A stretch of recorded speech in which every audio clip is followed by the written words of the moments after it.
when you look at the illustrious filmography from the Troma Film Company up there in New York, a couple of movies usually leap to mind. Obviously, The Toxic Avenger, the classic Nukem High film, Sergeant Kabuki Man, stuff like Poltergeist, Romeo and Juliet, Terror Firmer, all fantastic, self-reflexive, postmodern, ironic, self-congratulatory B-movie opuses.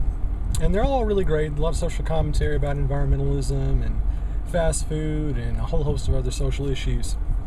And they're really great, politically conscious, eco-savvy genre films. Really, when you talk about Troma, you kind of view them as sort of a horror company or an expertise in exploitation cinema.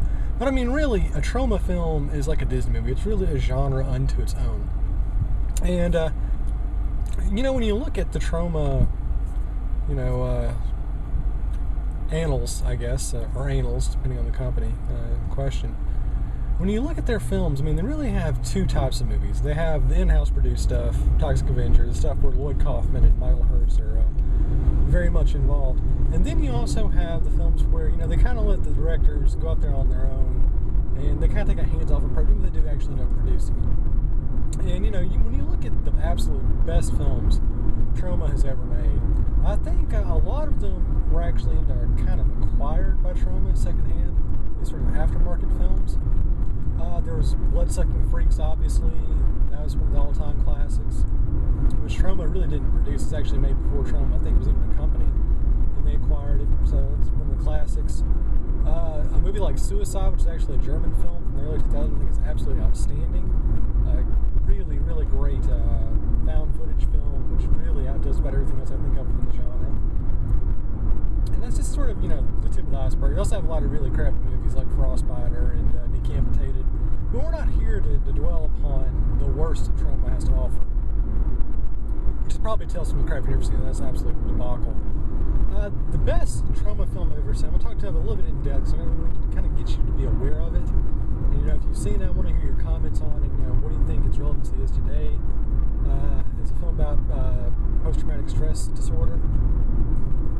And that film in question is called Combat Shock. It was released in 1986. It was filmed in 1984, 1985 by a guy named Buddy G. His relatives, did the music. They star in it. So it's really a family affair. It was filmed in Staten Island for about $40,000. So this is a very, very microscopic budget film.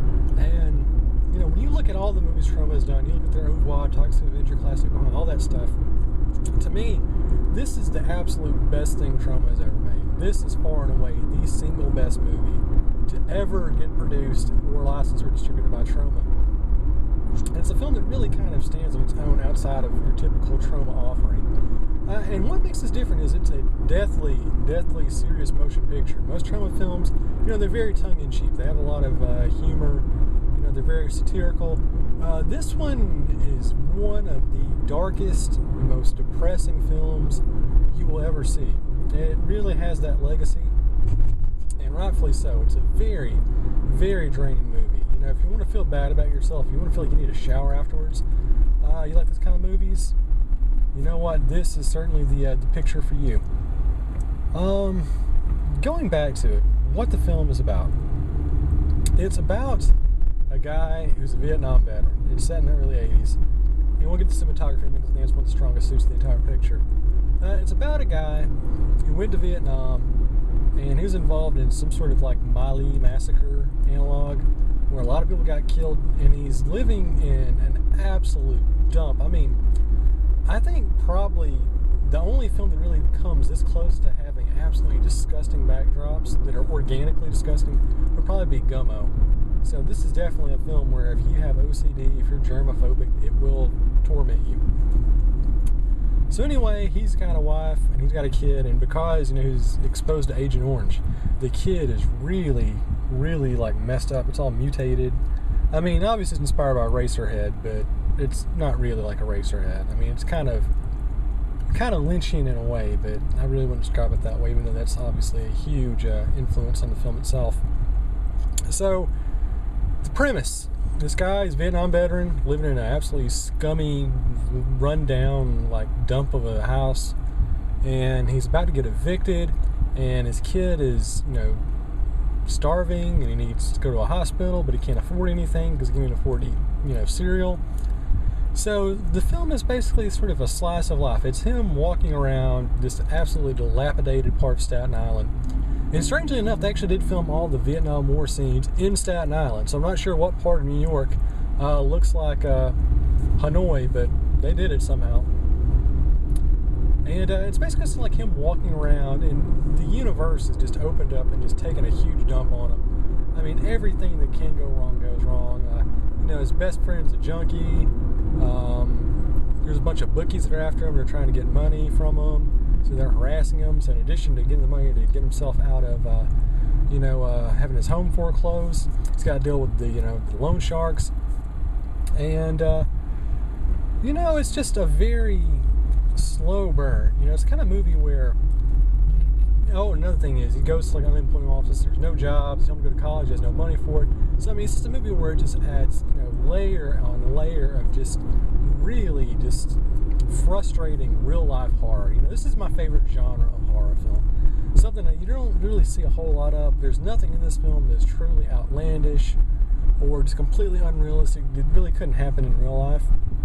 It's a film about our real life troubles, the real life horrors we all face. We don't support our family, poverty, living in a crappy environment, society itself eroding and attacking you. It's a film which plays itself out a lot like Taxi Driver. Everyone says Combat Shock is Taxi Driver meets Eraserhead. And that's true to a certain extent, but I think it really has sort of a spirit and a mentality all its own that I really haven't seen other films really replicate. So it's definitely unique as far as atmosphere and general attitude. So and another thing I talk about, the music in this movie is outstanding. It's just really weird, like synthesizer music that just feels so otherworldly, and it works because it makes you feel alienated. The entire movie is about trying to pick this guy's complete detachment from society and really the world around him, and the music does such an outstanding job of that even if it is completely unorthodox as far as what you'd expect out of a movie like this to sound like. So, like I was saying, there's no budget here. These guys had no money to work with. They're filming, Vietnam War scenes behind like a 7-Eleven, but it works. The fact that it costs no money, I think, gives it a sense of authenticity.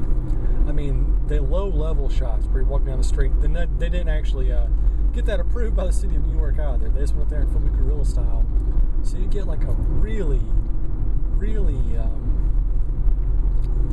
genuine, grimy look at the grimiest part of the, New York City. And arguably its absolute grimiest period. This was way before, you had Giuliani come in there and Disneyfy everything. So it's very interesting. There's a sociological work there. If you want to look at urban decay, urban environments do not get more decay than they are in Combat Shock. So yeah, all this stuff goes on, and it just absolutely ensnares you in this dude's misery. And you're just waiting the entire film for him to just finally snap. There's a lot of internalizing of him, wondering, does he turn to a life of crime to support his family? And eventually he makes that decision, and from there, the last 2 minutes of the film, don't want to give it away, but it will absolutely destroy you. I've talked to people who've seen this movie, and they all say the same thing. Your first, 70 minutes of this film, give or take, some people love it, some people hate it, but everyone I have talked to who's seen it says, just the last act, the last 15 minutes are absolutely just mesmerizingly bleak. And I think it's one of the, really unparalleled conclusions in modern American film history, at least, because it just absolutely grips you in misery and insanity and really puts you in an incredibly dark place that really is hard to tear yourself away from. This movie just absolutely decimates your soul, and not a lot of movies do that. The only film I can think of that would be really even that same category would be 0 Day from 2003, and this movie basically about Columbine. So it's definitely in fine league there, I think, in terms of content and things that will definitely bring you down. So like I said, it's really hard to kind of categorize this film. It's hard to kind of give you a recommendation. I think it's a great film. I think it's very significant. It's incredibly important. It's one of the all-time champions of true U.S. independent cinema. But I struggle to determine at what point in your life you want to watch it, because it is so bleak and it's so disheartening and it's so disturbing. You know, I guess if you ever have days where you just really want to feel depressed, if you just really want to be miserable and just feel like the world is just a dying, disgusting place, I mean, it's there for you. But I think it's just a great movie just about urban, alienation. It's a film about isolation. And one of the things about this movie is, you go back and you watch most movies from 1984, 1985, they seem dated. And I mean, there are certain elements of this film that do seem a little, little old school. But just the premise of the film itself, we're living in the post-Afghanistan, post-Iraq war. PTSD is actually a way bigger issue now than it was back then.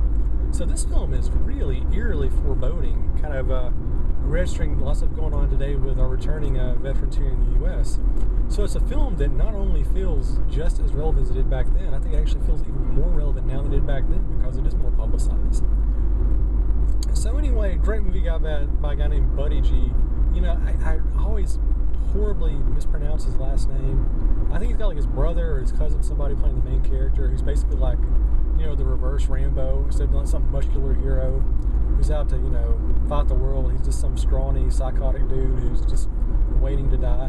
So, I mean, it's very bleak, it's very morbid, but it's just so incredibly well done. And it just puts you in a place that very, very few films I've seen, U.S. or otherwise, have ever put me in. And, like I said, it's the best film Troma's ever made. It justifies Troma's existence. I was actually looking at the IMDb page earlier today, and the guy actually directed it. I mean, he's doing a lot of work in Germany, but he never actually went out and did a true follow-up to this film, which is kind of disappointing. Even though he did start work on a sequel to Maniac, the William Lustig movie. He was actually doing that with Joe Spinell playing like Mr. Rogers, as a dude who killed abusive parents. But it never came to fruition, but man, that would have been great. What a fantastic double feature we could have with that and Combat Shock. But anyway, just throwing it out there, I mean, it's a fantastic movie. It's, almost 30 years old. It is 30 years old. And it's great. We just had 4th of July, we got Labor Day, still a lot of jingoism going on, a lot of fireworks, a lot of Americana. And this is a film that I think really nails the dark, dark, dark, dark side of veteran life and really U.S. urbanization in a way that a lot of other films just can't. So if you've seen it, tell me what you think. If you haven't seen it, go check it out. Leave me a few comments. And let's see, maybe we can kind of generate some interest and perhaps maybe get Buddy G to perhaps return stateside and start working on some new material, because I think this is just a truly fantastic film and I want to see more art like it. If you haven't seen it, Combat Shock, it will completely destroy you the way all great art should.